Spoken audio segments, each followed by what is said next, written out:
Well, hello everyone, and welcome to the concession stand here on the KB Radio Network. I am your host, Kevin Reed, and this is the review of HBO's original series, The Last of Us, Season 2, Episode 3, entitled The Path.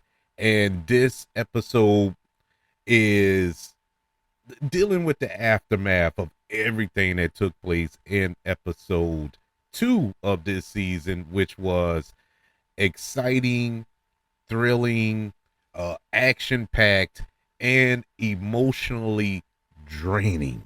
Uh, it was a episode that has caused a lot of stir for fans of this show. You have a contingent of fans who, after episode 2, declared that they're not watching the show anymore after what took place in episode 2.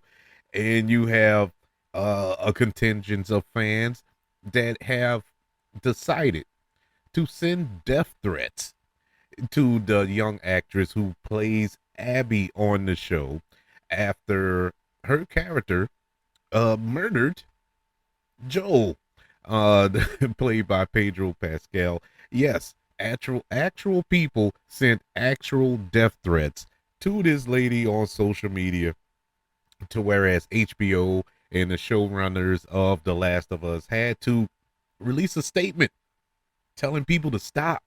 It's just a TV show. Relax. And I echo those thoughts. Relax. I understand people are upset. I guess it didn't impact me and a lot of other people who played the game and knew that this was going to happen, that this was coming. And so it didn't really hit like that for me and a lot of other people. But for those who are just watching the show as fans of the show, yeah, this caught them off guard. And I get it. I get it. If I was in your shoes, I'd probably be upset too, but not upset to the point where I'm sending death threats to the actress of this character. But it is a lot. It was a lot to deal with last episode. On top of Joel's death, we had the attack from the infected on the town of Jackson, Wyoming, that caused a lot of destruction and death to the residents there. So we needed an episode to kind of breathe, kind of relax a little bit. And this was that episode. And, you know, it's good on them because we needed that. We needed this episode in a worse way. There was no action. There was no, gigantic set pieces, or we didn't even get to see an infected on this episode. And that's fine because we needed to breathe. And you know what I really, really appreciated from this episode? We didn't get any flashbacks of Pedro Pascal as Joel. We didn't see a picture of him. We saw the dead body, but we didn't see his face. And of course, his face is all messed up from the torture that he went through and whatnot. But we didn't get to see all that. This just focused on the impact on the characters. Ellie, Tommy, Dana, and the rest of the town folk over in Jackson. And I thought that was a very smart decision by the showrunners of The Last of Us. So this episode 3, picks up, I guess, the next day after all that took place in episode 2. We get, I, how can I describe him? A distraught Tommy here, who comes into this makeshift mortuary where all the dead bodies are gathered from the attack. And lo and behold, Joel body is there, and we have somebody there who's about to wash off the body and whatnot, clean the body up. And Tommy walks in, and she just hands the cloth over to Tommy and walks out. Didn't say anything. No words were exchanged. It was just a nod of respect. And he walks over to Joel, and he lifts up the blanket and looks at him. And then he goes to start wiping him off. And while he's wiping off his arm, we see the watch. And he as he's wiping the blood off of him, he hits the watch and he looks at the watch. And uh I mean, Gabriel Luna, he gives an awesome performance here. He looks at the watch and he's just staring at Joel and he's trying to fight back his emotions, keep his emotions in check here. And you can see the pain behind his face, the face he's trying to put on, and then the real face that's behind that. And he just says, give Sarah my love. He tells him, give Sarah my love, because we know that Sarah, who is Joel's daughter, or was Joel's daughter, gave that to Joel the day that all hell broke loose with the infected. And that was the last thing he had gotten from his daughter. And it was broken. It was broken on that day as well, but he still wears it. And he wore it literally to his dying day. And his brother knew that. And for him to have that last word, give Sarah my love, like, almost broke me. It almost broke me down, but I held on. I held on. And then we get the opening title sequence, with the I guess you could say the graphics of the infected spreading. And for a season and 2 episodes, we got a very clear little portion of that opening title sequence. At the end of the sequence, we see 2 spores sprout up, and it's like in a human form. And we always assumed that was Joel and Ellie just standing alone, and the Last of Us title pops up. And normally, sometimes, I'm not going to say normally, but sometimes I'll skip that and go straight into the episode. But tonight, I stayed on it because I wanted to see if they were going to do it. And they did. We went through the whole title sequence and it was normal. And then we get to the part where the 2 little spores sprout up. And it was just one. And then The Last of Us pops up. I broke. that's when reality set in. I was like, oh my God, they actually did it. I really told my wife, I said they did it. And she kind of had her head down. She wasn't paying attention. She was like, what? And I rewinded and showed her. I like, I don't know if you ever paid attention, but normally 2 of these things sprout up. Watch what happens. And then it happened. And she was like, oh. And I was like, oh, I can't. They did it. And it was just a reality check. It was a real gut punch. It really just took me out. I had to pause for a second and get my composure together because I was like, man, this is real. Joel is gone. And this is someone who knows this.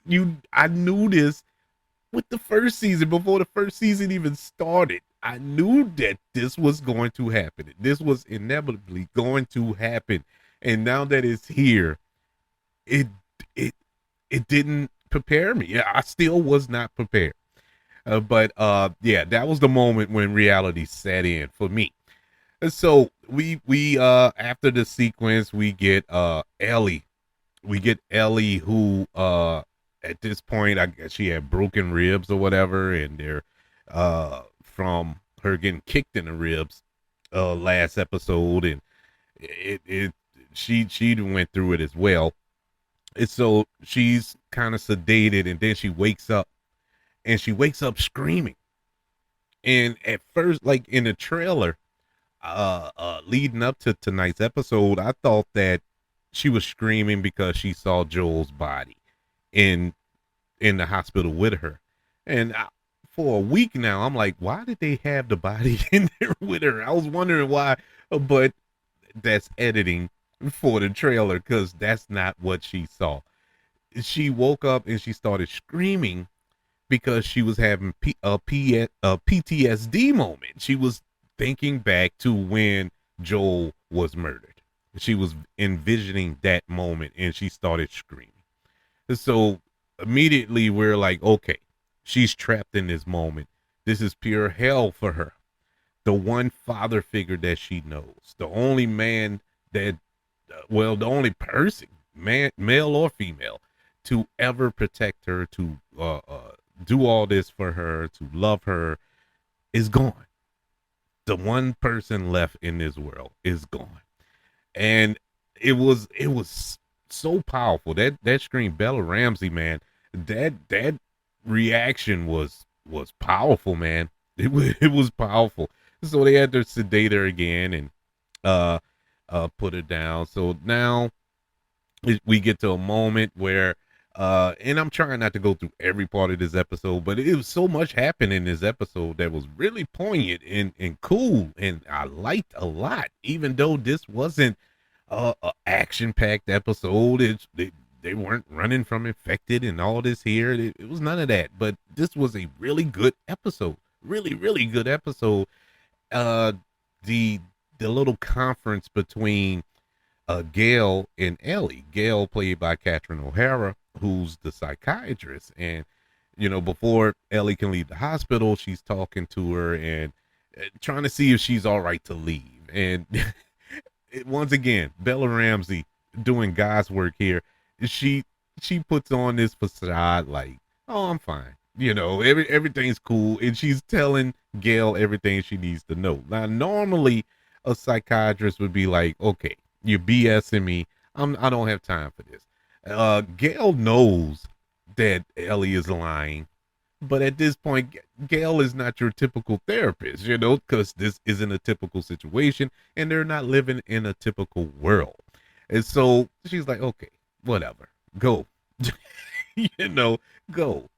And so later on, when Gail is talking to Tommy, and after the council had voted against sending out these men to go after Abby and the WLF, he talks to Gail, and Gail's like, well, Ellie's a liar.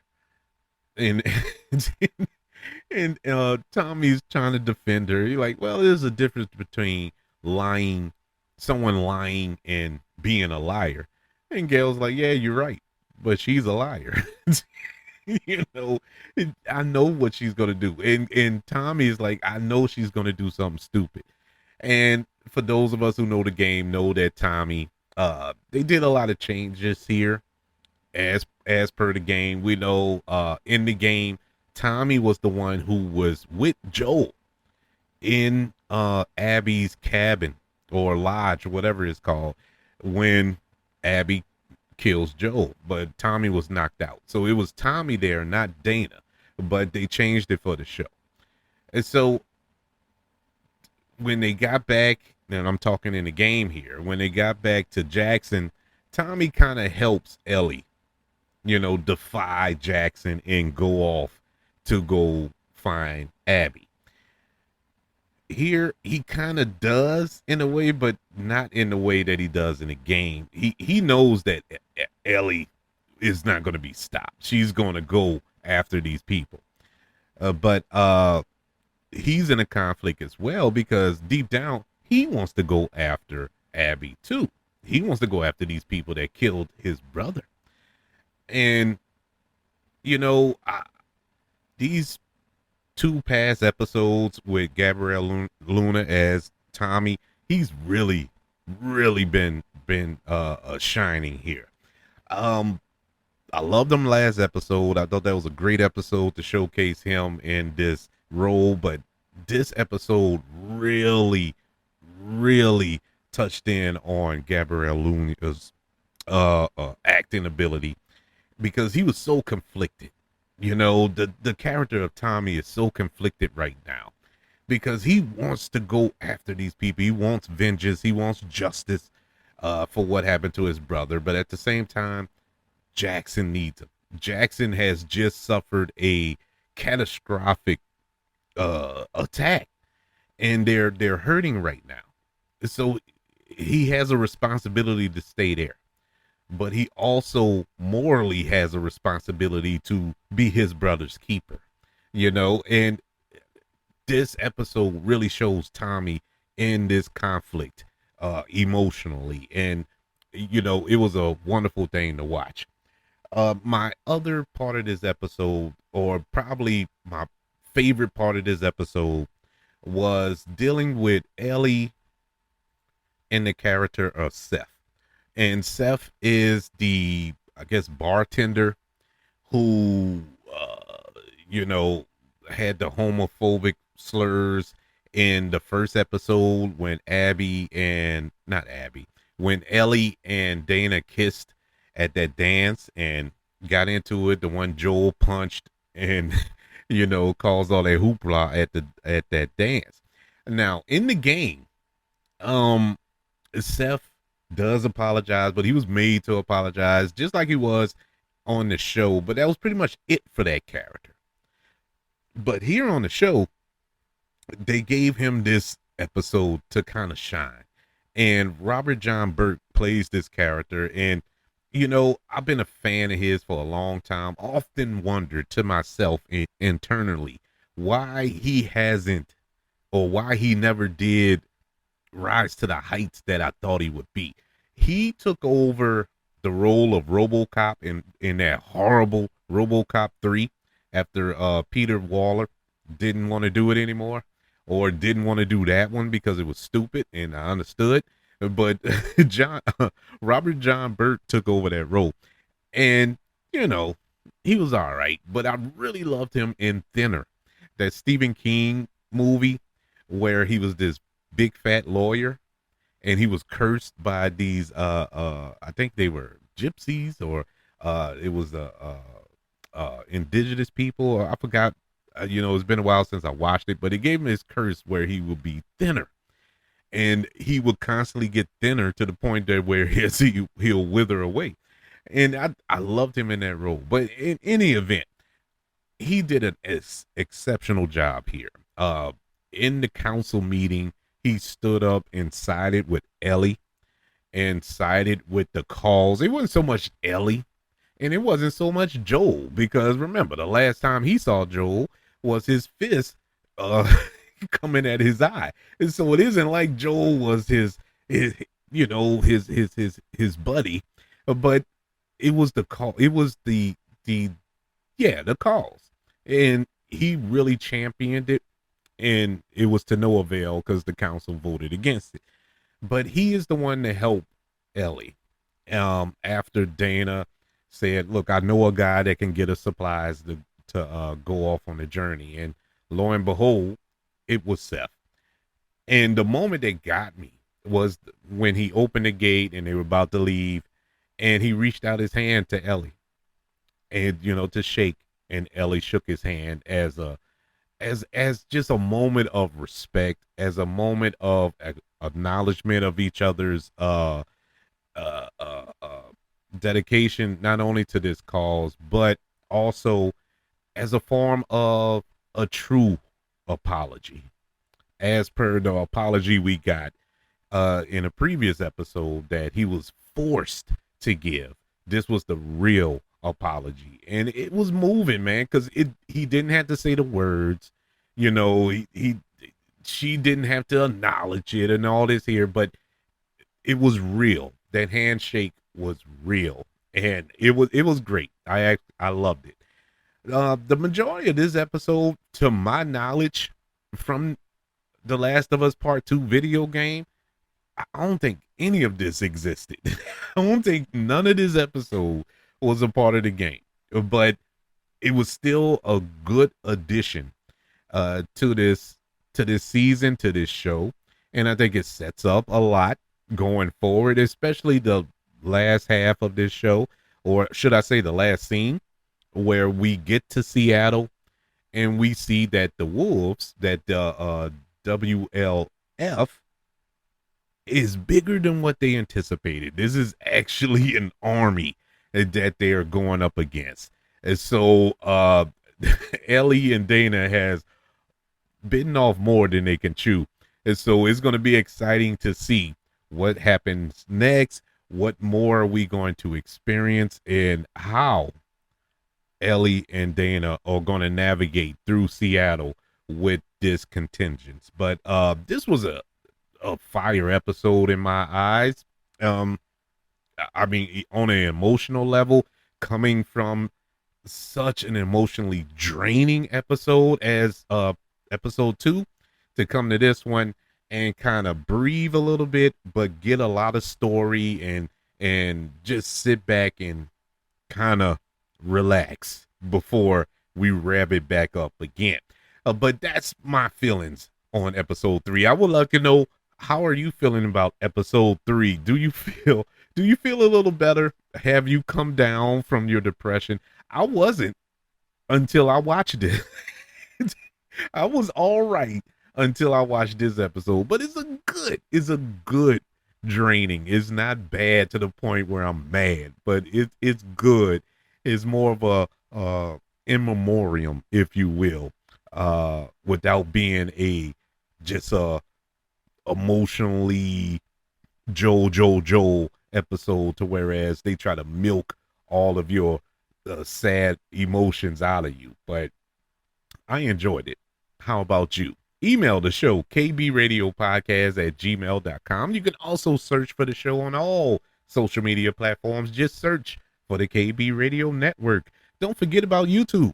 Subscribe to the KB Radio Network channel on YouTube and like this video if you don't mind. Don't forget about the 5 stars, the reviews, and sharing this show. If you're listening on Apple Podcasts, Spotify, iHeartRadio, wherever you are currently listening to the concession stand here on the KB Radio Network. Everybody, thank you for joining me for this review of The Last of Us Season 2, Episode 3, entitled The Path. Want you all to know that I love you, continue to love everyone, and until we speak again, you all be blessed.